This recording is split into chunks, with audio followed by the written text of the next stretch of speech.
النهارده هنعمل لقمه خير لمرضى الجذام. مفيش حد ناس كتير خوفوني اروح هناك وقالوا لي اعمل لقمه وابعتها وما تروحيش بنفسك، وبعدين ربنا بعت خير كتير وسخر ناس كتير تيجي تساعدني.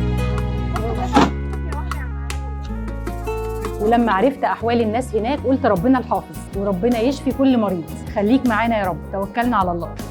ويوسع عليه ويوسع ناس عليه وكل الناس اللي ساعدت في الوقت والاستاذ وراك. لقمة خير ولمة خير ولمة خير.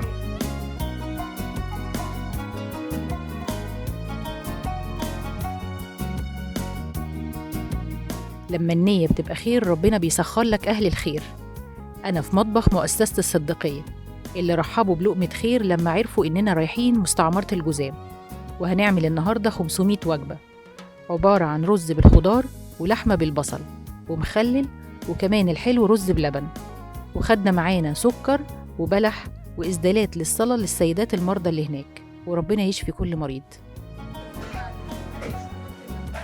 اسمك لونك حتى دينك ودنيتك بلدك ناسك اعتبرنا عزوتك، واللقمة لقمة خير زي ما لقمتنا لقمتك.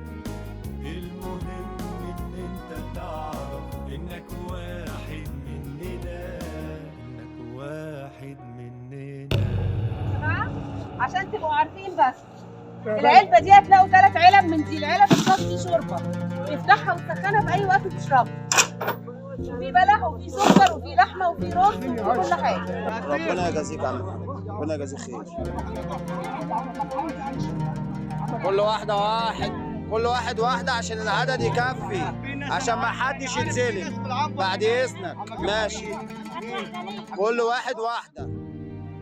كان نفسي أقرب أكتر من كده، لكن نظراً إن المرض معدي وعدت أسرتي إني مش هقرب. جايز إن خايفة أقرب منهم بنفسي، لكن ربنا مطلع وربنا يقربنا منهم بفعل الخير. وفي النهاية كان نفسي يحسوا إن هم مش معزولين عن العالم بفعل الخير، الخير اللي محتاجين نعمله عشان إحنا اللي محتاجين لهم أكتر من احتياجهم لينا. وأشوفكم على خير يا أهل الخير.